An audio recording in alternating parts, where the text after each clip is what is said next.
In this conflict-torn world, peace is on everybody's mind. And today on Austin Faith Dialogue, we talk with two of the local organizers of the annual World Peace Day. Stay with us for some great conversation on Austin Faith Dialogue. Austin Faith Dialogue, at the crossroads of religion and life.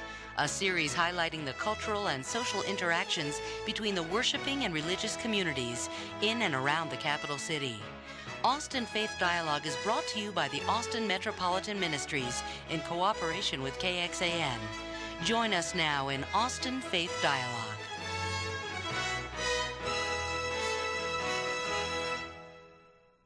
We're glad you've joined us for Austin Faith Dialogue today. I'm Sandy Wilder, your host, and today we're talking about World Peace Day, a celebration here in Austin bringing together people from all kinds of faith traditions to remind us that peace really is important.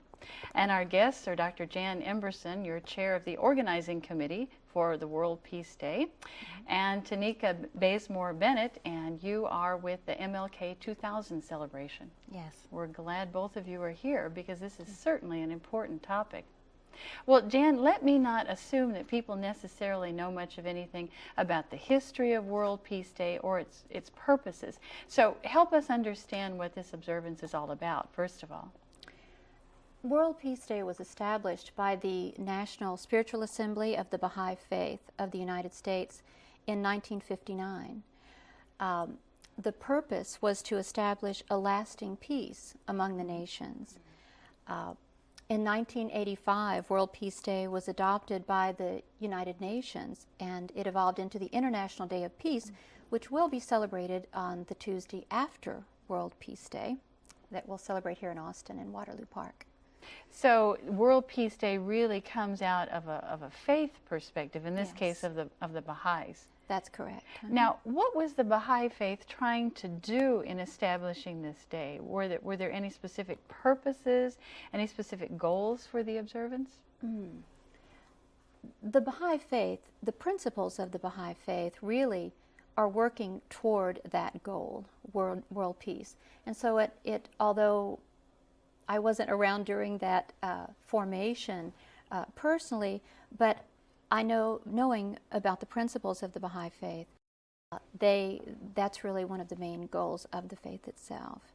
And in the celebration, we'll be having different areas of the park that are dedicated to these principles, and really we'll see how they truly are building blocks for world peace. Mm-hmm. Great.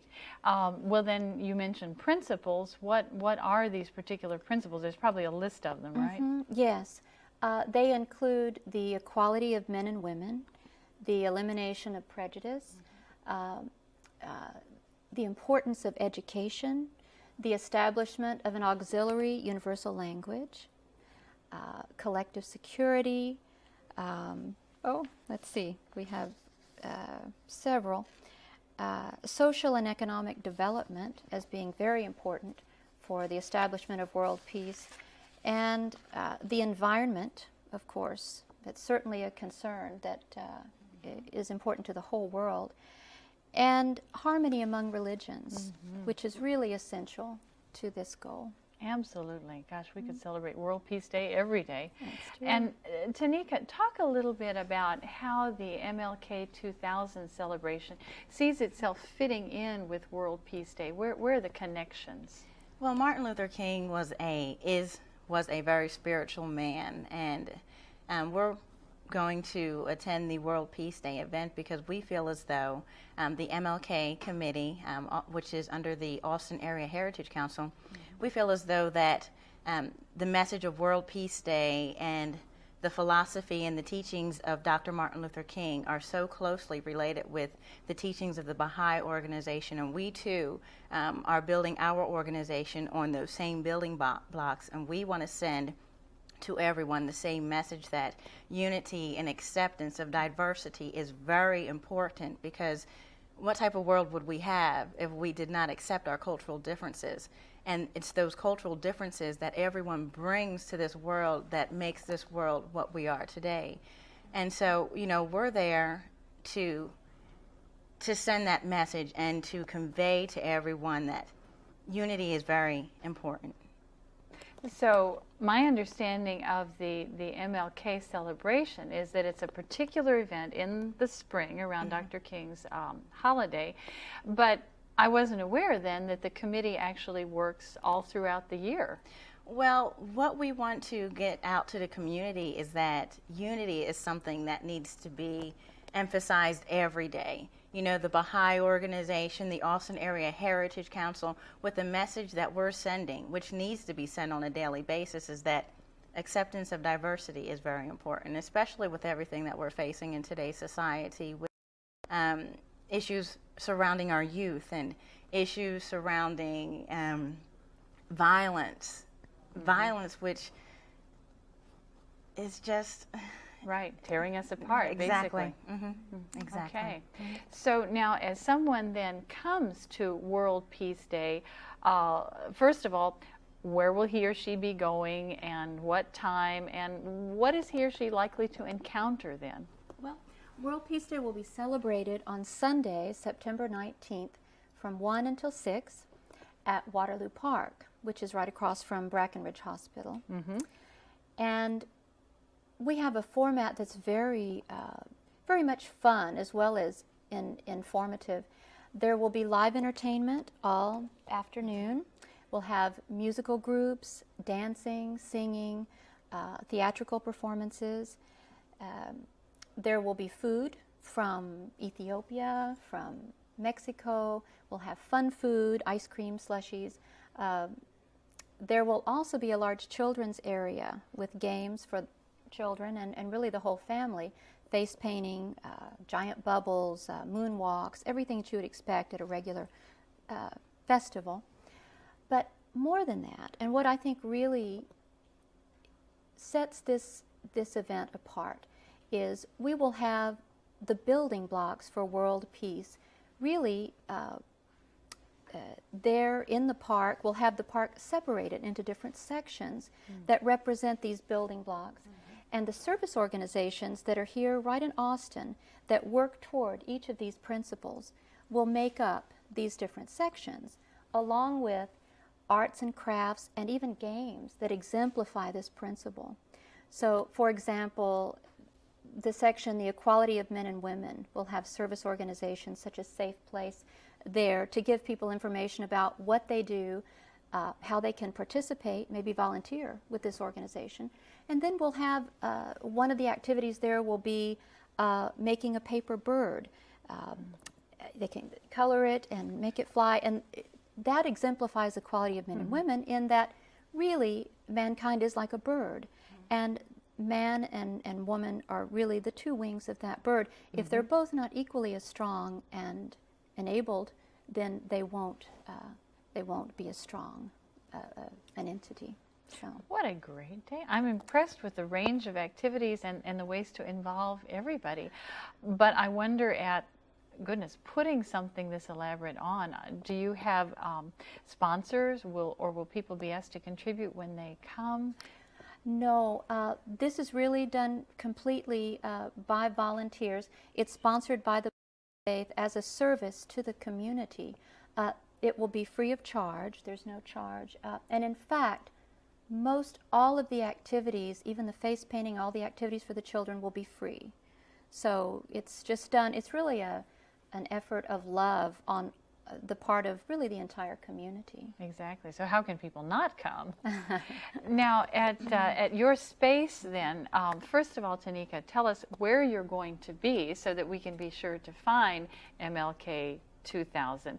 And then a little bit about what you'll be doing in that space. Okay. Well, our principle, again, covers all the building blocks that are affiliated with the Baha'i Faith. And our table basically is going to be youth-oriented. We're going to have a few historical trivia questions for the youth to answer. And there's also going to be information there regarding the MLK 2000 celebration and how important it is for the community to come forth and support us with this event. So we're also going to be recruiting volunteers as well. So as a result of this, you want to have volunteers sign up. Yes. And what else do you hope happens to or with the people who come to your space? They leave with the message that unity is important and that they go back to their churches, their homes, their schools, their communities, and they just share with everyone why it's so important to accept the cultural differences. So it sounds as if, even though the event is organized by Baha'is, it's not just for people of faith, right? Exactly. It's for anyone that believes in the dream of Dr. King. You know, he always said that everyone is great because everyone can serve. And by serving means spreading that message and accepting those cultural differences and learning from those cultural differences and growing yourself from those cultural differences we have. And that's important work from the inside out, Exactly. like spiritual growth is for many of us. Yes. Well, Jan, this has been held before in Austin, right? World Peace Day. Actually, not with this kind of format, community-wide. So this will really be a new venture. Yes. Because I was going to ask you about previous attendance and previous expectations. And all. Well, this will be something that we can all enjoy for the first time in this way. Yes. Okay. How are you getting word out to people then, since this is really a new creation? You're helping us immensely, Sandy, right here. But of course, we will have the print media. We'll have ads, and we'll have information there in newspapers and magazines, radio. There will be a banner across MLK 2 weeks prior to the event, letting people know about the event.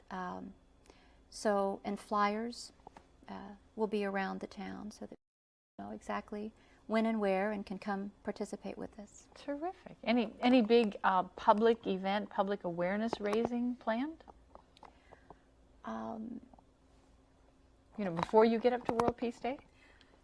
What we're having, the MLK celebration, the unveiling of our keynote speaker, which is James Earl Jr., which will be speaking at this MLK 2000 event. And we're very excited that he's going to be attending, mainly because he is a very youth-oriented person and someone that can speak to people of various races. Oh, and some of us know and love James Earl Jones just for that voice. We would come Exactly. just to hear that voice.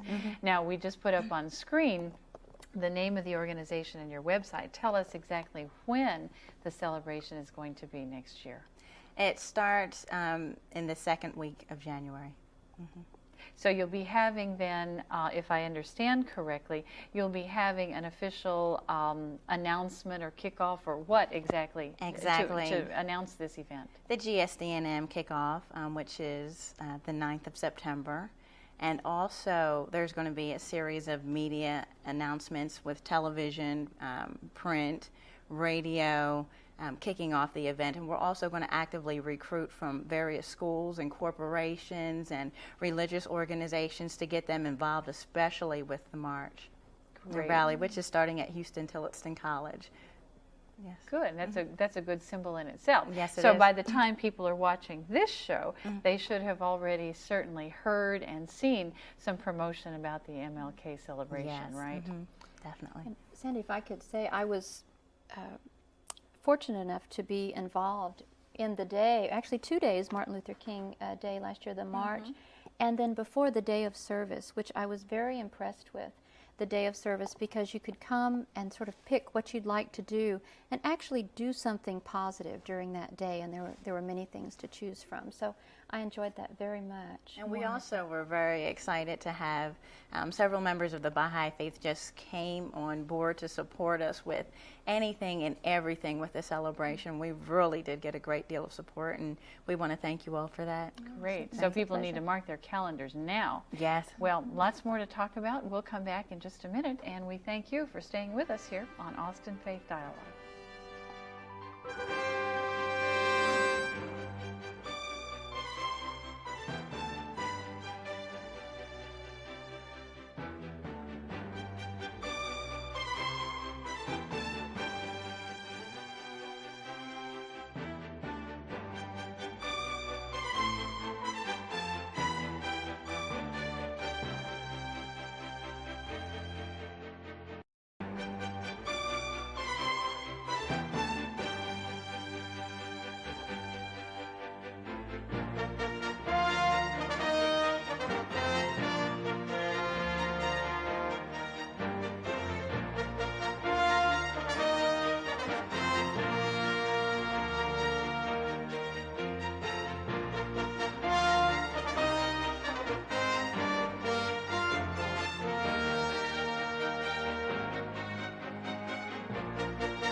glad you're still here with us on Austin Faith Dialogue. I'm Sandy Wilder, your host, and again, we're talking about World Peace Day, a citywide event you won't want to miss on September the 19th. Talking with Jan Emberson, one of the organizers, actually the coordinator for World Peace Day, and Tanika Bennett with the MLK 2000 celebration. A good variety of ministry that you both do. I'm glad you're here. I'd be interested in knowing, we've talked a little bit about both of your particular events and how they'll come together so nicely in September. I'd be interested in knowing, though, a little bit from each of you about what got you started in the work that you do. There's lots of places we can all volunteer our time. So what called to you in this? Tanika, what's been your motivation in pouring so much time into the MLK celebration? You know, it almost brings tears to my eyes because it's my passion. Mm-hmm. It's what I believe. Mm-hmm. And it's very, very important to me. I come from a biracial household. And, you know, sometimes people don't know you come from a biracial household, and sometimes there's comments that are made and different things that people say, and, you know, because they don't know, that you don't know who you're dealing with, and you don't know what type of cultural background someone has. Right. And from experiencing that growing up, I felt that it was extremely important to become a part of something that spreads that message of unity and that message of diversity. And it's very important that people hear that message daily and over and over and over again, so they know that that dream that many people have struggled for is still here, and we have to keep that dream alive. And that's where my passion comes from. Right. It obviously comes from deep within, not just that this is any other community organization that you might volunteer for, but this is not you. Much more. It's my heart. It's my soul. It's. And I understand you have particular artistic gifts too, to be able to express this need for and this passion for unity. Yeah, I actually wrote a poem that deals with unity that I shared at the Kwesi Mfume keynote address, who happened to be our speaker for the 1998 MLK celebration. And he is the president of the NAACP. And I write a lot, and that's my way of expressing to the community, this is how I feel. And do you feel the same way? And if so, share that message. You know, I bet there are a lot more people out there who now will get involved. I think they'll feel the same tug. Yeah. And Jan, what's it been for you to get you involved in pouring so much energy into World Peace Day? Well, as I said before, it really is a community, a group effort. But I, of course, because of my faith, the Baha'i faith, I felt very strongly about this event. Really, I guess, because world peace it's really the culmination of many of the things that we think are good in daily life. We all think and know in our hearts that the elimination of prejudice is what we should do. And, you know, when that is achieved, that's one of the things that we'll need to do to actually have world peace become lasting and a reality. The equality of men and women, you know, we say, oh, here, we see equality between men and women, and we've come a long way, but in the world, when you have a world view, you know, you see this is something that is really essential to this goal, and it is hard when we're living in this world, day to day, to have a vision for what life would be like when we really do have world peace, and when we have achieved unity on that kind of a level. It's really wonderful to think about that, but it's really a privilege to be able to work toward that and work with groups that are working toward that every day. I think that's what's amazing to me, is that especially in Austin, we have so many groups like the Austin Area Heritage Council that are working daily and very hard, volunteering their time for these ideals. But you know, it's not so much an ideal. It will become a reality because of individual effort like this. And it just seems like a natural thing to do. And I'm very fortunate because I'm able to have time. I homeschool my children, but it does allow me a bit more freedom for different types of communication during the day. So I feel very fortunate to be able to. And I'm glad to hear from both of you about the strength of your commitment. What do you find? I'd be interested in knowing what you find as you talk with other people involved in churches or synagogues or faith groups. How do they respond to the particular passions that you bring to this volunteer work? Start with you, Jan. Well, that's one of the things that's so motivating and amazing about coordinating an event like this is I'm able to meet people that are doing things like Tanika is doing, and I'm really surprised at the level of excitement about they're saying, yes, I'll be part of this, and I'm always, of course, very happy, but it always surprises me a bit that people are so willing to give of their time and I guess have a real passion. It's nice. You don't always see that on the surface in day-to-day life. But when you do contact people about something like this, it's a wonderful thing to see the interest. I think it gives us hope that it does. We'll eventually get to peace and reconciliation. And in your work and in your contact too then, Tanika, with people of faith, how do you find that they respond to the particular passion you bring to the Heritage Council and the MLK celebration? The perfect example would be the Baha'i Faith when we asked for their support last year with the Martin Luther King celebration, and they came on board.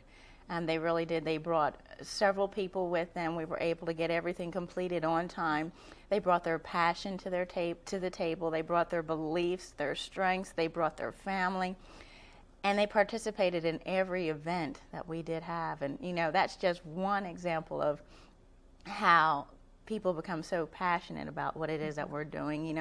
It's great to know that there's so many people out there, as Jan mentioned, that share the same dream.